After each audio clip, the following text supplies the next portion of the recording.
نحمده ونصلي على رسوله الكريم اما بعد وقال الله تبارك وتعالى في القرآن الكريم والذين جاهدوا فينا لنهدينهم سبلنا وإن الله لمع المحسنين صدق اللہ العظیم۔ میرے محترم بزرگوں اور عزیز دوستوں، آپ حضرات بہت دور دراز سے وقت نکال کر آئے ہیں، انشاءاللہ آپ کا یہ وقت بہت فائدہ دے گا۔ میرے بزرگوں، میرے استاد نے مجھے یہ حکم دیا کہ میں آج آپ کے سامنے علماء دیوبند کی تاریخ پیش کروں۔ علماء دیوبند کی تاریخ کیا ہے؟ یہ بڑا عجیب موضوع ہے۔ برِ صغیر پاک و ہند میں جتنا کام دیوبند کو علماء نے کیا ہے، اتنا کام نہ تو کسی نے پہلے کیا ہے اور نہ کوئی بعد میں کر سکے گا۔ اس میں کوئی شک و شبہ نہیں۔ ہندوستان میں جب سے انگریز آیا دو طبقے ہندوستان میں برسر پیکار رہے۔ ایک طبقہ وہ تھا کہ جس نے انگریز کے سامنے گردنیں جھکائی، انگریز سے معافیہ مانگی، انگریز سے دولت حاصل کی، انگریز سے جاگیری حاصل کی۔ ایک طبقہ وہ تھا کہ جس نے سلطان ٹیپو جیسے انسان سے غداری کی۔ ایک طبقہ وہ تھا کہ جس نے سراج الدولہ کی گردن کٹا کر 750 مربع زمین انگریز سے الاٹ کرائی۔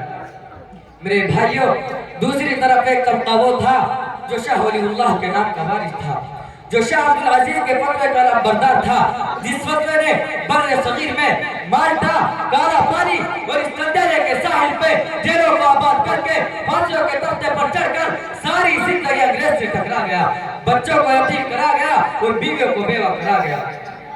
وہ طبقہ کٹ تو گیا لیکن انگریز کے سامنے گردنیں نہیں جھکائی۔ میرے بھائیوں، وہ طبقہ دیوبند کا طبقہ تھا۔ آج کل بعض لوگ کہتے ہیں کہ دیوبند کا مدرسہ تو کافی عرصے کے بعد بنا، تو اس کا مطلب یہ ہوا کہ دیوبند کا مدرسہ جب سے قائم ہوا اس وقت سے دیوبندی بنے اور اس سے پہلے دیوبندیوں کا نام و نشان نہیں تھا۔ اور میں کہتا ہوں کہ مولانا قاسم نانوتوی نے دیوبند کا مدرسہ بنایا، لیکن مدرسہ بنانے سے پہلے وہ عالم تھے، وہ فاضل تھے، وہ دین کے مجاہد تھے، وہ اسلام کے علمبردار تھے۔ دیوبند کا مدرسہ بنانے سے پہلے انہوں نے علم حاصل کیا تھا۔ ٹھیک ہے، علماء دیوبند کے مدرسے سے پڑھے، لیکن یہ علم جو دیوبند کے مدرسے سے پھیلا، یہ جو پوری دنیا میں پہنچا، یہ دیوبند کی سرزمین ہی سے نہیں بلکہ قاسم نانوتوی کے سینے سے پھوٹا۔ مولانا قاسم نانوتوی کون ہے؟ کہ جس نے قرآن و حدیث کا علم حاصل کیا۔ کس سے کیا؟ میں آپ کو بتاتا چلوں یہ علم کی نسبت کہاں جا کے ملتی ہے۔ میرے بزرگوں، مولانا قاسم نے علم حاصل کیا شاہ اسحاق سے، شاہ اسحاق نے شاہ عبدالغنی سے، شاہ عبدالغنی نے شاہ عبدالعزیز سے، شاہ عبدالعزیز نے شاہ ولی اللہ سے، شاہ ولی اللہ نے شیخ ابو طاہر مدنی سے، شیخ ابو طاہر مدنی نے شیخ محمد ابن احمد صاحب سے، شیخ محمد ابن احمد نے شیخ ربیع ابن سمیع سے، ربیع ابن سمیع نے دو وارثوں سے امام علی ترمذی سے، امام علی ترمذی نے امام بخاری سے، امام بخاری نے حضرت حماد سے، حضرت حماد نے عبداللہ بن مبارک سے، عبداللہ بن مبارک نے امام ابو حنیفہ سے، امام ابو حنیفہ نے حضرت انس بن مالک سے، حضرت انس بن مالک نے علم حاصل کیا محمد رسول اللہ صلی اللہ علیہ وسلم سے۔ قاسم ہند تھے حق کا وہ ستارہ نکلا، قاسم ہند تھے حق کا وہ ستارہ نکلا، جس نے دی روشنیاں جس سے اندھیرا بدلا۔ اس علم کا شجرہ مولانا قاسم نانوتوی سے لے کر رسول اللہ صلی اللہ علیہ وسلم تک پہنچتا ہے۔ یہ کہنا کہ چلو علم تو تم نے اس طرح حاصل کیا کہ اس علم کا سلسلہ نسب رسول اللہ صلی اللہ علیہ وسلم تک پہنچتا ہے، لیکن ولایت ہمارے پاس ہے، گدیا ہمارے پاس ہے، پیری ہمارے پاس ہے، تقدس ہمارے پاس ہے، نقشہ بندی ہمارے پاس ہے، شوہروردی ہمارے پاس ہے، چشتی ہمارے پاس ہے، قادری ہمارے پاس ہے۔ دنیا کے اندر علماء دیوبند کو برا کہنے والوں، آؤ دیوبند کے مرکز پر اگر علم ملتا ہے، اگر تقدس ملتا ہے، اگر ریاضت ملتی ہے، اگر جہاد ملتا ہے، اگر تفکر ملتا ہے، اگر تقوی ملتا ہے، اگر قرآن ملتا ہے، اگر حدیث ملتی ہے، اسی دیوبند کی مسند پر پیغمبر کی طریقت بھی ملتی ہے، نبی کی ولایت بھی ملتی ہے، نبی کی بزرگی بھی ملتی ہے، نبی کی طہارت بھی ملتی ہے۔ میرے بزرگوں، کائنات میں اس کا جواب کوئی نہیں دے سکتا۔ دیوبند کا مدرسہ کب بنا؟ یہ باتیں ذرا سمجھئے دارالعلوم دیوبند کی بنیاد کب اور کیوں رکھی گئی؟ سن 1691 میں ہندوستان میں انگریز آیا تھا، تجارت کے نام سے اس نے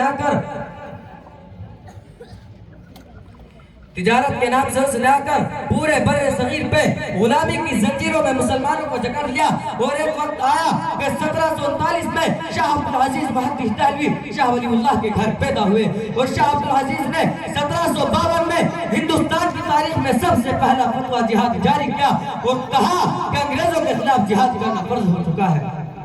اسی فتوے کی روشنی میں 1762 میں ٹیپو سلطان میدان میں آتے ہیں اور انگریزوں کے خلاف تلوار اٹھا کر محصول کی لڑائیوں کے لیے مقابلے میں آتے ہیں۔ ٹیپو سلطان کون تھا؟ اپنے دور کا قطب تھا۔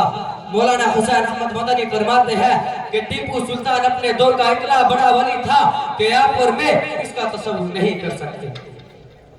میرے محترم بزرگوں، مولانا جعفر تھانیسری کے کالا پانی جزیرہ جانے کے بعد ہندوستان کی زندہ جاوید تاریخ اپنا روح بدلتی ہے۔ 1867 میں مولانا قاسم نانوتوی کو خواب میں رسول اللہ صلی اللہ علیہ وسلم کی زیارت نصیب ہوئی، تو آپ صلی اللہ علیہ وسلم نے مولانا قاسم کو حکم دیا کہ دیوبند کی جگہ پر ایک دینی مدرسے کی بنیاد رکھو۔ چنانچہ 1867 میں مولانا قاسم نانوتوی نے دارالعلوم کی بنیاد رکھی۔ اس دینی مدرسے کا سب سے پہلا طالب علم شیخ الہند مولانا محمود حسن دیوبندی پیدا ہوئے کہ جس نے سب سے بڑی عالمی تحریک ریشمی رومال کی بنیاد رکھی، اور یہ عالمی تحریک ریشمی رومال 1911 میں چلی اور 1919 میں ختم ہو گئی۔ اس کے بعد 1920 میں 20 نومبر کو شیخ الہند کا یوم وفات ہے۔ میرے بزرگوں، شیخ الہند مولانا محمود حسن نے اس دیوبند کے مدرسے سے مولانا اشرف علی تھانوی جیسا حکیم الامت پیدا کیا۔ مولانا شیخ الہند وہ ہے کہ جس کے شاگردوں کی مثال کہیں نہیں ملتی، جس کے شاگردوں میں وہ اشرف علی تھانوی پیدا ہوئے کہ جس نے امت کے لیے 2800 کتابیں لکھی ہے۔ وہ شیخ الہند مولانا محمود حسن کہ جس کے شاگردوں میں عبید اللہ سندھی پیدا ہوئے، جس کے شاگردوں میں علامہ شبیر عثمانی پیدا ہوئے، جس کے شاگردوں میں انور شاہ کشمیری پیدا ہوئے، جس کے شاگردوں میں مولانا الیاس تبلیغ جماعت کے بانی پیدا ہوئے۔ مولانا الیاس تبلیغ جماعت کے بانی یہ شیخ الہند کے شاگرد ہیں، اور ان کی تبلیغی جماعت آج دنیا کے کونے کونے میں پھیل چکی ہے، اور دنیا کی کوئی طاقت اب تبلیغی جماعت کو روک نہیں سکتی۔ وہ شیخ الہند مولانا محمود حسن کہ جس کے شاگردوں میں مفتی کفایت اللہ دہلوی پیدا ہوئے، جس کے شاگردوں میں مولانا حسین احمد مدنی پیدا ہوئے۔ وہ حسین احمد مدنی جو 18 سال پیغمبر کے روزے پر حدیث پڑھاتا رہا، وہ حسین احمد مدنی جو 4 سال مالٹا کے جزیرے میں اپنے استاد کی خدمت کرتا رہا، وہ حسین احمد مدنی جس کو ایک خط پہنچا کہ گھر کے 19 افراد فوت ہو چکے ہیں، اس کے جواب میں انہوں نے ایک شعر لکھا، بڑا ہی عجیب شعر ہے۔ مولانا مدنی نے اللہ کو خطاب کر کے کہا، تیرے عشق میں کوہ علم سر پہ لیا جو ہو سو ہو، تیرے عشق میں کوہ علم سر پہ لیا جو ہو سو ہو، عیش و نشاط زندگی تج دیا جو ہو سو ہو۔ اللہ تبارک و تعالی ہم سب کو علماء دیوبند کے نقش قدم پر چلنے کی توفیق عطا فرمائے۔ زخم کھا کر بھی جو مسکراتا رہا، زخم کھا کر بھی جو مسکراتا رہا، وہی شیخ الہند کہلاتا رہا۔ الحمدللہ رب العالمین۔